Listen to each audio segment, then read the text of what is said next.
I'll need that. Will I need that? Yes. Yeah, I'll need that. Okay. If you'd like to follow along in Luke 18, beginning with the 15th verse on Luke 18. People were bringing even infants to him that he might touch them. When the disciples saw it, they sternly ordered them not to do it. But Jesus called for them and said, "Let the little children come to me. Do not stop them. For it is such as these that the kingdom of God belongs. Truly I tell you, whoever who does not receive the kingdom of God as a little child will never enter it." The word of the Lord. Thanks to God.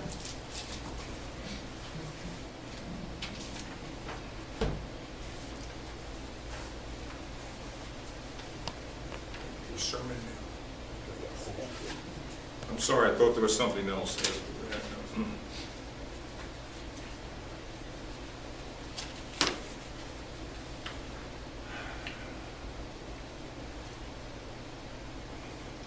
Have you ever wondered how pastors, preachers, homileticians select what they want to say Sunday by Sunday? Yeah. You wondered about that? How we come up with that, Lynn?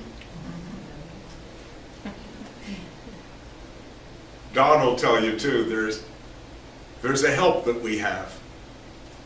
And it's called the lectionary, and it uses the verses that are found through the church year, all the 52 Sundays, Maundy, Thursday, Good Friday, Easter special, and it gives you the verses, it gives you the text, and then it tells you where to find information on that. And some of the more glorified models of these lectionaries even have sample sermons to use. I've never used it. Now, Karen, don't you laugh. You're laughing with me, aren't you? Not at me. Okay. I've never used a lectionary. When I went to seminary late. I was in business before. I taught economics, and I don't know, a whole other field. And frankly, I wanted to do it my way. I wanted to listen for God's voice and ask Him, what would you like your people to hear this Sunday? Now, of course, it was Easter, or Maundy, Thursday, or Christmas Eve, or Thanksgiving Sunday, of course. You can pick a theme, can't you? Another way pastors use is that they pick a theme. One of my teachers said, stay with a book in the Bible. Take Luke, then, from whom we drew today. Or a parable, a parallel to Luke. Mark, the first written. Or perhaps the latest one written of the four Gospels, John. And study that. Stay with it. Use it every day in your devotions. Read about it. What have all the scholars said about John, for example? And immerse yourself in that. And the sermons will come.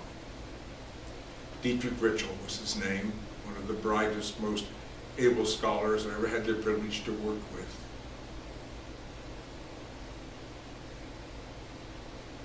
But as I said, there's another way. And that is to listen to what God is saying through the various experiences that a pastor has with his or her people. Sometimes things surface, don't they, that are not good within a community of faith, maybe, or in the world. What is God saying to us? The next question related intimately with it is, what does God want me as a preacher to share? And sometimes that comes to one who has the responsibility of sharing through preaching rather rudely. Sometimes you can hear the voice of God and it isn't always pleasant and nice, doesn't always sound like an angel, you know. It's almost like, how many times have we got to go over this? Do it this way. Well, that came to me through the rubric of a story. A story. In the past 3 or 4 weeks, knowing I was coming here, it appeared to me, anyway, I'll put it that way, it appeared to me that I saw story written, or I heard the word story. And I wondered why. I remembered that the Bible is a storybook, isn't it? I mean, you find stories all the way through. In fact, if you look at, we mentioned Mark's Gospel. Mark's Gospel is absolutely full of stories. In fact, he almost comes out and says Jesus didn't say anything unless he said it in a parabole or a parable, which is a story. Luke follows him. So does Matthew. Loads of parables. But then you'd say, well, sir, what are you going to do with John? No stories in John, no parables. Anyway, John has not a single parable. Mark says that he didn't say hardly anything without being in a parable. Who's right? Both. John has a substitute. John has his own way of telling stories. You know what it is. You people who have been involved in the Christian faith for years. Don, don't you answer. I don't want another preacher answer, but he knows. John uses the word semeion, or sign. Remember the first one? It's in chapter 2. At the end of the wedding at Cana, John says, this is a sign, the first of the signs. 12 chapters later, we get down to the 50% mark in every one of the Gospels, including John. You move from the life of Jesus to the last week. For people who study the Bible and think about it a lot, it's pretty obvious what should be emphasized, isn't it? It's that last week. We just went through it a couple of weeks ago, didn't we? And ended up, you said, Easter Sunday morning. Good Friday, the most important event in the history of humankind, is in the second half of those Gospels. But leading up to them, John has signs, which are stories. Jesus was a raconteur. He was a storyteller. No wonder the children liked him so much, you know, because he would tell them stories.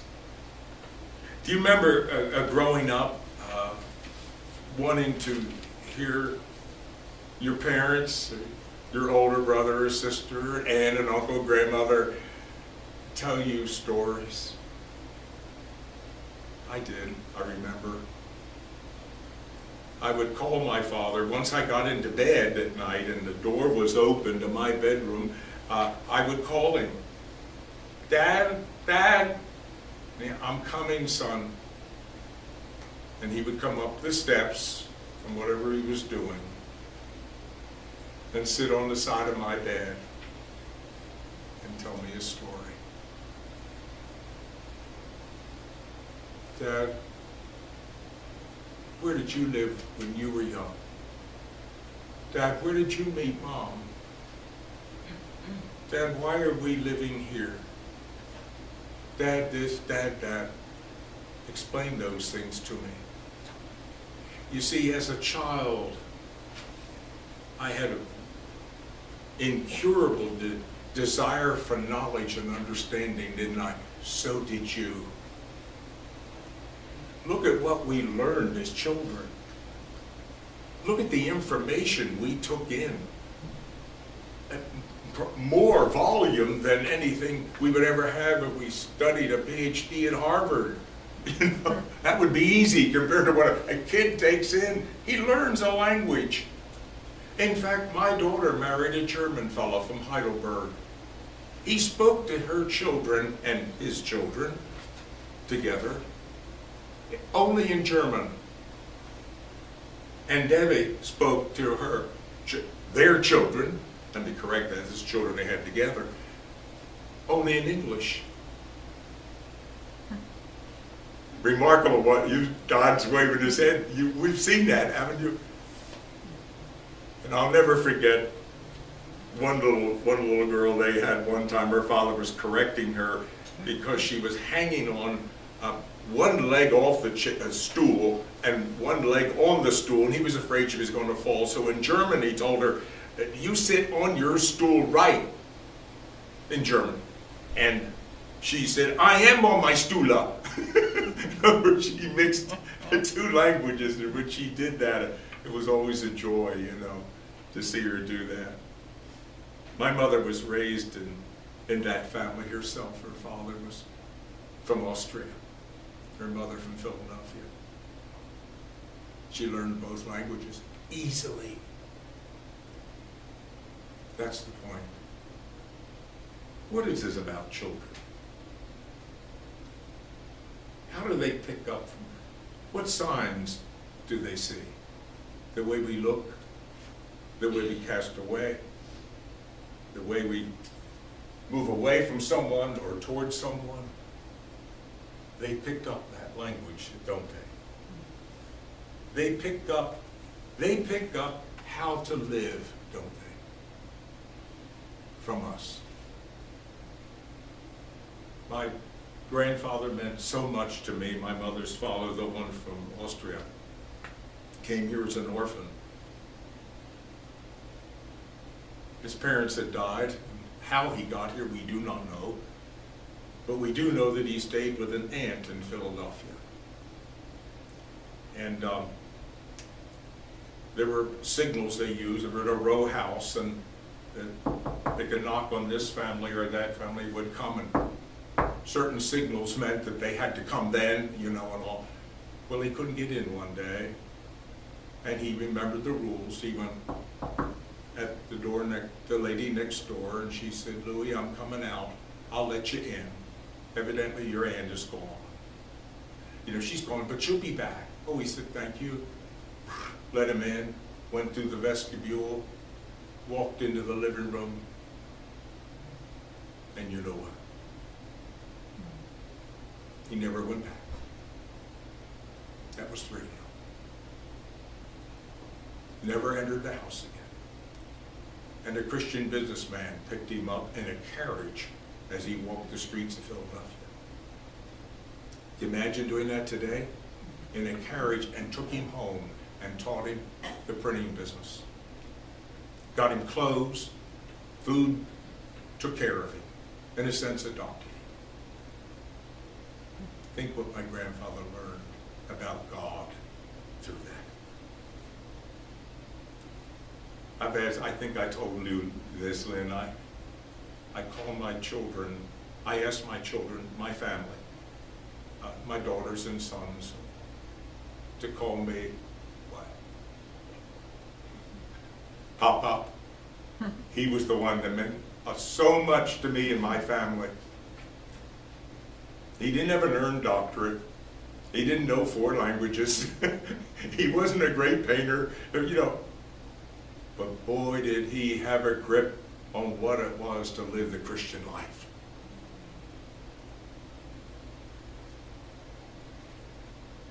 I can't tell you the impression he made on me and my brother. Kids learn that way, don't they? you know. And then as I was getting ready for today, as one more thing, I came across something that, as I said, I taught in various universities, and one of the subjects, not just economics, was called industrial management. The management 4910 was the one the seniors took before they went on to the MBA or something else. And it was a privilege to teach. It helped me get my 5 through college and gave me a lower tuition rate at the colleges, and that was helpful. But they still send me stuff to read, thinking I'm still teaching there, and I'm not. Listen to the title that one author came up with: A Beginner's Mindset. And I thought of the children. That's exactly what he's talking about here. You know who his audience is? CEOs. Other than some of the people in Hollywood, they are the most highly paid people in our culture. Have you checked Mary Barr's salary lately in package? She runs General Motors. She's one of this fellow's students.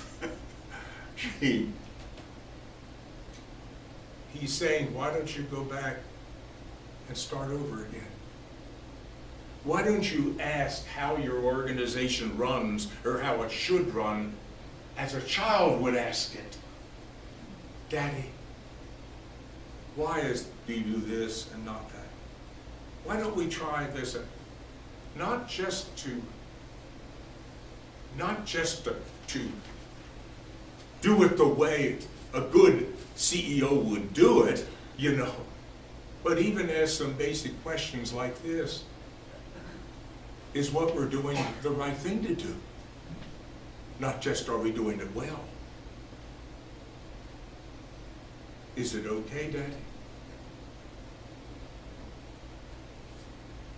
People pay a lot of money to hear those words I just said. To be reminded to go back and, why do we do it? Could we do it some way differently? Don't you wonder that as we are in the world now, teetering on almost our country coming apart of different, the Islam and Christianity, to stop and say, to hold a Muslim and say, can we do it differently? Daddy, you know, is there another way? Did Jesus give us a hint on what could save our lives? That's what this fellow is asking. It was that experience that brought me to this story today. I only want to say one thing to you when we're through. One is, when I read this story, I cried, okay? And I don't cry very often. You know, I'm a male. You know, males don't, right? They don't wink, wink. But I thought we would just take a minute after we finish the story, true story here, by the way, and then let's have a word of prayer and think about that text. Here's the story. It's about Robert Peterson by name. He wrote these words 30 years ago, and a colleague of mine from seminary sent it to me. She was 6 years old when I first met her on the beach where I live. I drive to this beach a distance of about 3 or 4 miles whenever the world begins to close in on me. She was building a sand castle or something and looked up, and her eyes were as blue as the sea. Hello, she said. I answered with a nod, not really in the mood to bother with a small child like her. I'm building, she said. I see that. What is it? I don't know. I just like the feel of sand. I thought, gee, that sounds Good. I slipped off my shoes. And a sandpiper glided by. That's a joy, the child said. A what? It's a joy. My mother says sandpipers come to bring us joy. And the bird went gliding down the beach. Goodbye, joy, I muttered to myself. Hello, pain, and turned to walk on. I was depressed. My life seemed completely out of balance. What's your name? She wouldn't give up. Robert, I answered. Robert, I'm Robert Peterson.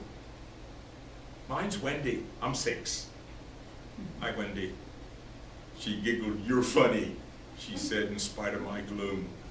I laughed too and walked on. And her musical giggle followed me. Come again, Mr. P, she called. We'll have another happy day.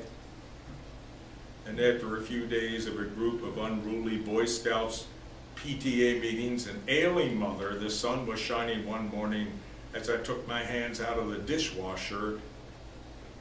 I said to myself, I need a sandpiper. And gathering up my coat, I went down to the beach that was calling me. The breeze was chilly, but I strode along, trying to recapture the serenity I needed. Hello, Mr. P, she said. Do you want to play? What do you have in mind?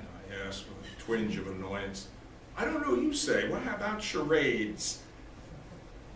I asked sarcastically. The tinkling laughter burst forth again. I don't know what that is. Well, then let's just walk. And looking at her, I noticed the delicate fairness of her face. Strange, I thought in winter. Strange. Where do you go to school? And he said first, where do you live? And she pointed to the cottages up there, most of which were vacant as the winter has come on. Well, where do you go to school? I don't go to school. Mommy says we're on vacation. She chattered little girl talk as we strolled up the beach, but my mind was on other things. And when I left for home, Wendy said it had been a happy day. And feeling surprisingly better, I smiled at her and agreed. 3 weeks later, I rushed to my beach in a state of near panic. I was in no mood to even greet Wendy. I thought I saw her mother on the porch and felt like demanding she keep that child at home. Look, if you don't mind, I said crossly when Wendy finally caught up with me, I'd rather be alone today. And she seemed unusually pale and out of breath. Why, she asked. I turned to her and shouted, because my mother died. And I thought, why am I saying this to a little child? Oh. And she quietly said, then this is a bad day. Yes. And yesterday, and the day before, and it all go away. Did it hurt? She inquired. Did what hurt? I was exasperated with her and with myself. When she died, of course it hurt, I snapped. And wrapping up in myself, I strode off.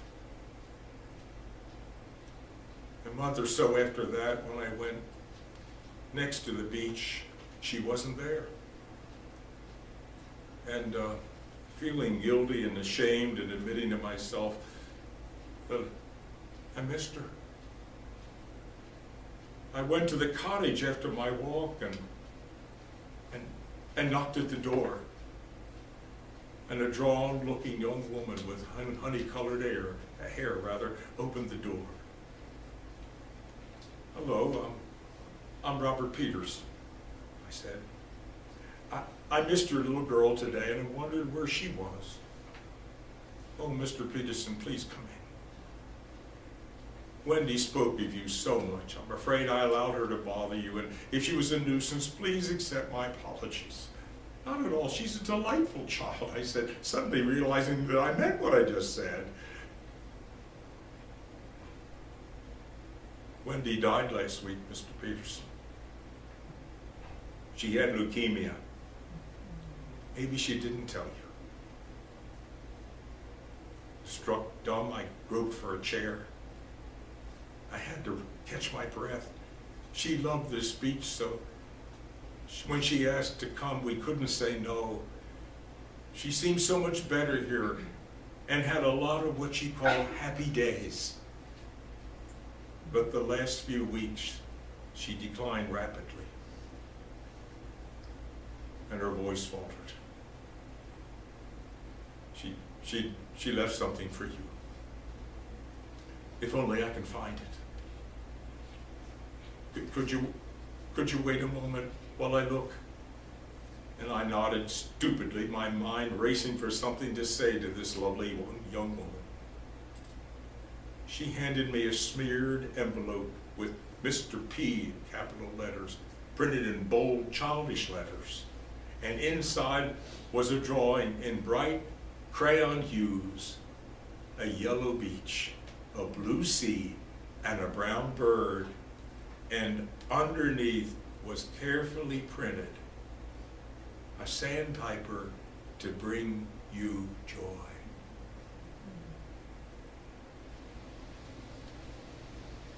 And tears welled up in my eyes. A heart I had almost forgotten to love opened wide. I took Wendy's mother in my arms. I'm so sorry. So sorry, so sorry. I muttered over and over again, and we wept together. The precious little picture is framed now and hangs in my study. 6 words, one for each year of her life, that speak to me of harmony, courage, and undemanding love. A gift from a child with sea blue eyes and the hair the color of sand, taught me the gift of love.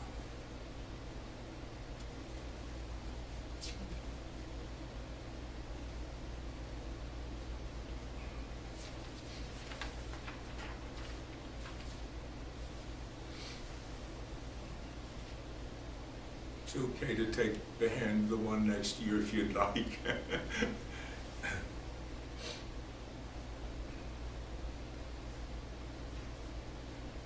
In the name of the Father, and of the Son, and of the Holy Spirit,